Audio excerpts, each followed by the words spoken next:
Sarmale de post învelite în foi de ceapă. Cum e sărmăluța asta, nu o să-ți vină să crezi.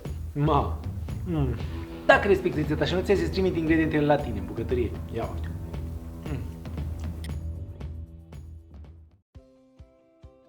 Apoi când ni-i poftă, ni-i poftă. N-ai cum, domnule, n-ai cum. Am văzut-o, ne-a plăcut, am adaptat-o. Da, că l-am pus pe Costică la treabă să scoată o rețetă nemaipomenită potrivită pentru meleagurile noastre. Și cum se poate altfel decât de post? Pentru că suntem în plin post și e nevoie de rețete de post ca tu să nu te plictisești mâncând fără grăsime animală, fără carne și ce se mai mănâncă de fruct. Dragii mei pofticioși, în cele ce urmează, niște sărmăluțe mai speciale. L-ați văzut pe Hapea de Costică cum înfuleca, așa că ce să mai zic? Hai că treaba e bună, merge și eu îți arăt pas cu pas, etapă cu etapă, ce bunătate fac eu aici. Ingredientele din fața mea le găsești ca de obicei acolo jos în descriere. Dacă nu le găsești, te invit pe site-ul meu chefpaulconstantin.ro, unde vei găsi rețeta asta cu ingrediente cum de preparare, să știi ce e de făcut să-ți iasă ceea ce trebuie. Iar acum, hai la treabă. Hai să arăt cum le pregătesc. Ca de obicei, știți că atunci când gătesc, încerc pe cât posibil să simplific lucrurile, mai puțin vorbăria, dar simplific lucrurile și etapele în așa fel încât ție să-ți vină ușor să gătești exact cum trebuie și să-ți iasă ceea ce trebuie. Așa că în cele ce urmează, ia-că tigăița mea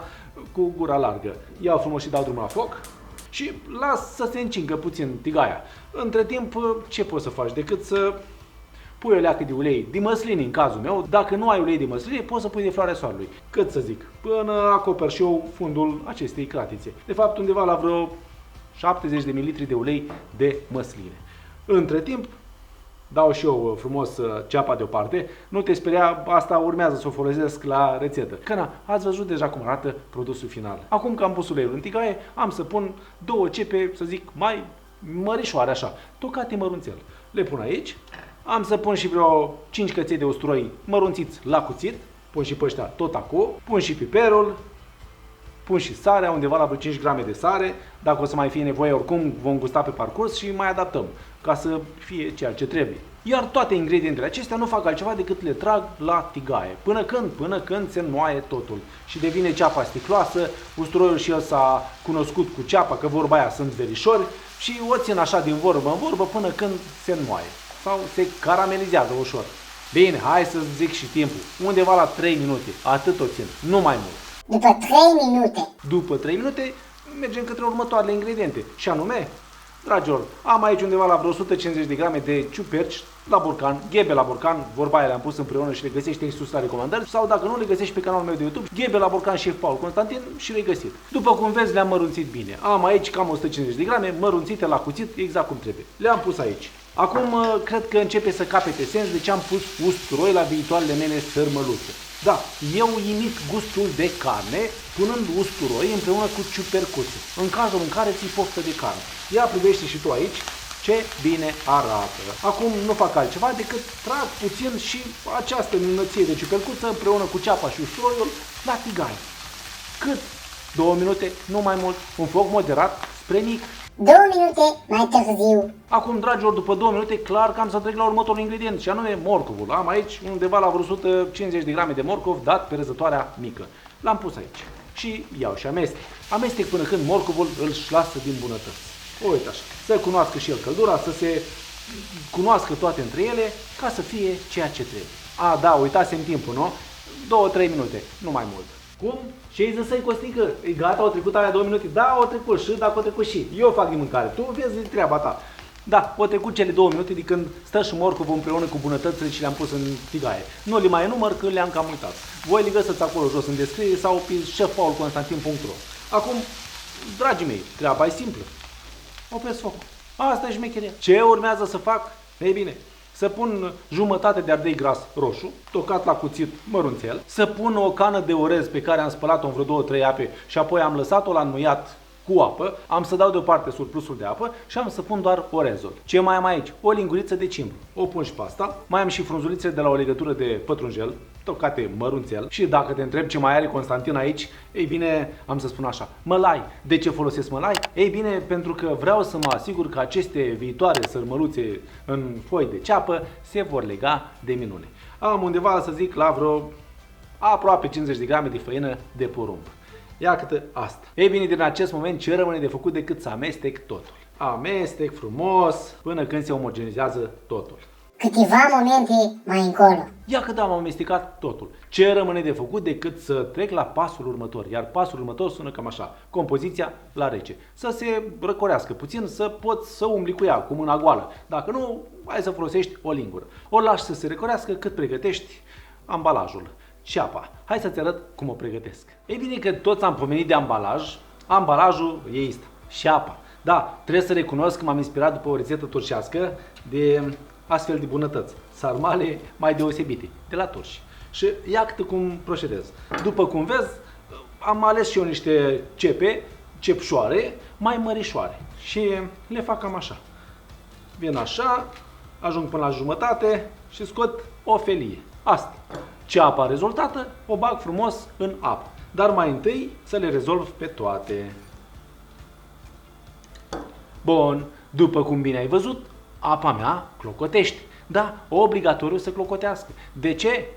Pentru că vrei ca ceapa aceasta să fie maleabilă, adică să o poți modela. Nu vă imaginați acum la sculpturi. Nu, trebuie să stea într-un fel anume, dar am să-ți arăt imediat ce trebuie să-i faci. Așa că apa fierbe, opresc focul și pun și eu ceapa în apă.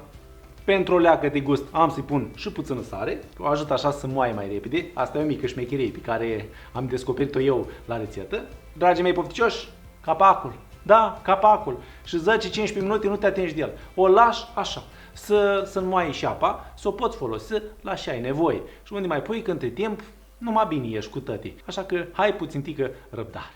Dragilor, gata ceapă. A trecut un sfert de oră de când stau și aștept să treacă timpul și să fie ceapa exact în parametri. Ce rămâne de făcut decât să dau și eu capacul, foarte bine arată. Am adus aici un bol în care am pus apă rece. Dacă ai și gheață, poți să arunci vreo 3-4 cuburi de gheață. Dacă nu, să te asiguri că e rece. Iei frumos ceapa, așa, și o pui aici.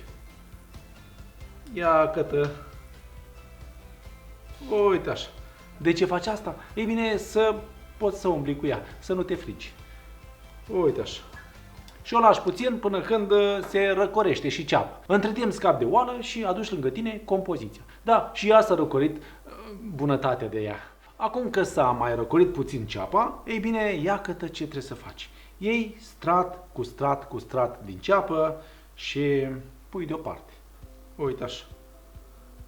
Una, două, pun aici deocamdată, nu le iau pe toate, iau câteva rânduri din ceapă, iar când mă apropii de inima cepei, mă opresc. Despre asta e vorba, asta e inima cepei, asta o las deoparte și continui cu următoarele. Acum, dragilor, ce rămâne de făcut decât să trecem la etapa următoare? Etapa următoare nu e nimeni alta decât să pregătesc și eu sărmăluțele în învelișul acesta special. Da, iată cum procedez. Uite, mai amestec puțin ca să, vorba aia, să nu spun că nu le-am amestecat încă o dată. Gustați potrivit de sare, de piper, de tot ce trebuie. Acum iau foaia de ceapă și pun umplutura în interior. Ia ca așa. În genul ăsta. Iau și strâng bine, chiar dacă nu e în prim plan. Și, dragilor, prima e gata. O așezi și tu aici. Și treci la următoarea. Iarăși, pui umplutură. Au o lingură de umplutură, cam pe aici zic eu, strângi bine și privește tu ce frumos se așează. Nu e nimic complicat, e atât de ușor încât nu o să-ți vină să crezi. Le iau mai întâi pe cele mari, le pun pe margine, cele mici pe interior. Și tot așa până când voi încărca toată cratița. După o eternitate. Ei bine, ați terminat de înfășurat sarmalele? Eu zic că da, că e mult mai ușor decât alea tradițional românești. Iei și rulezi și ai terminat treaba. Nu trebuie să te mai închizi pe laterale, nu trebuie să te plângi că e greu, că nu știu ce. Nu, e simplu ca bună ziua. Dragi pofticioși, ia câte ce urmează. Prima și prima dată. Am să iau sarmalele, așa zisele sarmale, am să pun pe deasupra o lecuță de ulei de măsline, uite așa, să ajungă pe fiecare și acum dau drumul la foc. Da, vreau să le caramelizez ușor. Ceapa fiartă nu prea are gust bun, dar ceapa caramelizată e a întâia, e de milioane, e nemaipomenită, așa că fac și eu puțin caramel pe fundul cepei. Hai să dau drumul la foc.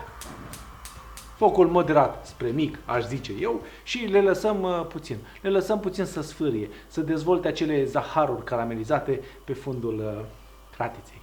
După care Sper să reușesc să le întorc. Dacă nu, nu e nicio problemă. Le poți lăsa așa și trecem la următorul pas. Să vezi și tu care e acela. Hai, că nu mai durează mult. Imediat o să mâncăm și noi bunătate de asta de sărmăluță. Ia uziți voi și frumos sfârâi. Voi cum să nu-ți placă? Cum să nu-ți placă să faci asemenea bunătăți? Acum stai liniștit. Dacă n-apuci să le rotești că le-ai înghesuit precum le-am înghesuit și eu, nu e nicio problemă. Stai cât se poate de liniștit. Iei frumos și continui rețeta. Hai să le caramelizezi la cuptor. Da?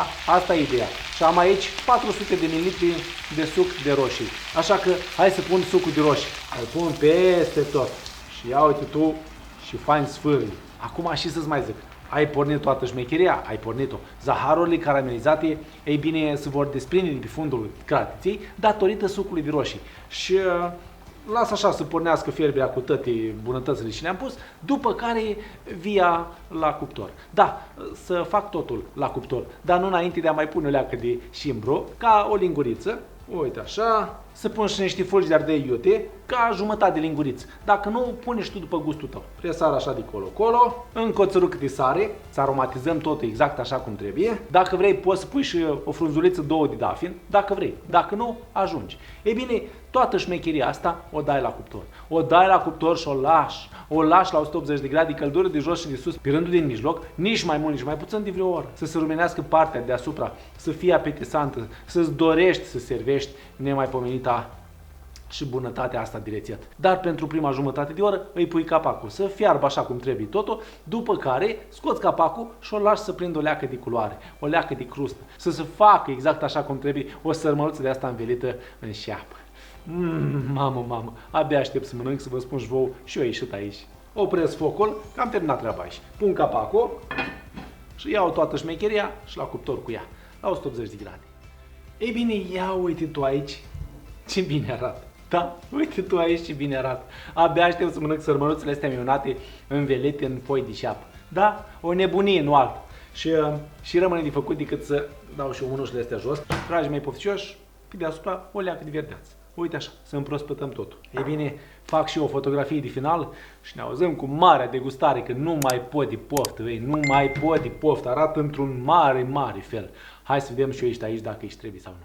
Pofticioșilor, iată, sarmale de post învelite în foi de ceapă, în cochilii de ceapă, cum vreți voi să le spuneți. Dacă n-ați mâncat, e timpul să încercați. Dacă ați încercat, v-am aplaudat. Dragilor, haideți să vedem ce aici, dacă e ce trebuie să nu, că sincer să spun, la cum arată, mamă, cum îmi face cu ochiul, deci nu vă imaginați. Am să pun și eu vreo 3 sărmăluțe de astea în foi de ceapă, să văd și eu ce a ieșit. Și am să iau și eu sărmăluțele potrivite pentru Constantin, nu de altă. Prima, cea mai mare. A doua, cea mai mare. Și a treia. O lecuțică mai mică, dar tot bună. Acum, hai să tai și eu o sărmăluță de asta, să văd dacă e și trebuie. Ia, fie, mamă, cât e de fragedă, văleu. Îmi plouă în gură, numai. Și ia. Să iau așa un pic. Unde a fost rețeta asta până acum, oameni buni? Doamne. Cum e sărmăluța asta, nu o să-ți vină să crezi. Uită toate sarmalele care le mânca până acum, mai puțin ale bunicii, ale mamei sau ale mamei soacre, dacă îți plac, și fă rețeta asta. O să-ți placă din numai. Ai să o pui de la egal cu cele mai bune sarmale care le mânca vreodată, nu de alta. Și apa e caramelizată și la partea de jos și la partea de sus. Gustul ăla pe interior ți dă pe spate. Umplutura asta e nemaipomenită. Uite și tu aici și ghină legat mălaiul ăla. Ce gustare! Sarmale de post mai bune n-ai mâncat în viața ta. Eu. Și moale, tot caut să văd dacă are rezistență, dar de unde? Nu, treci ca prin brânză. N-am cu ce să o asemăn, n-am cu ce. E incredibil de gustoasă, Oaleu. Dragii mei pofticioși, știu ce pregătesc pentru masa de sărbători. Da, numai că nu o să fie de post, o să fie de fruct, dar tot în foi de șeapă. Ia fi atent. O grămadă de bunătăți fața pământului. O grămadă de bunătăți. Dragilor, nu mai lungesc mult. Vă spun doar atât. Vă mulțumesc că v-ați uitat până la final. Vă mulțumesc că sunteți alături de mine ca de fiecare dată, că vă plac rețetele mele, că îmi dați cu like, cu share, cu comentarii, că mă apreciați pe pagina de Facebook, că mă urmăriți pe TikTok și Instagram, că îmi dați cu abonare pe canalul meu de YouTube și mai nou că mă vizitați pe chefpaulconstantin.ro, acolo unde rețetele precum aceasta e trecută pas cu pas, cu ingrediente, cu mod de preparare, să știi ce de făcut să-ți iasă ceea ce trebuie. Iar până data viitoare, când ne vor revedea cu o nouă rețetă super delicioasă, rămâi flămând de amintiri mereu păficios cu gândul la bunătatea asta de sărmăluță în foi de ceapă. Eu te-am pupat, te-am îmbrățat și să ne auzim fericiți data viitoare. Pa, pa și toate cele bune. Eu mai rămân o leacă că aia am treabă. E fenomenală, e fenomenală. Ia uite.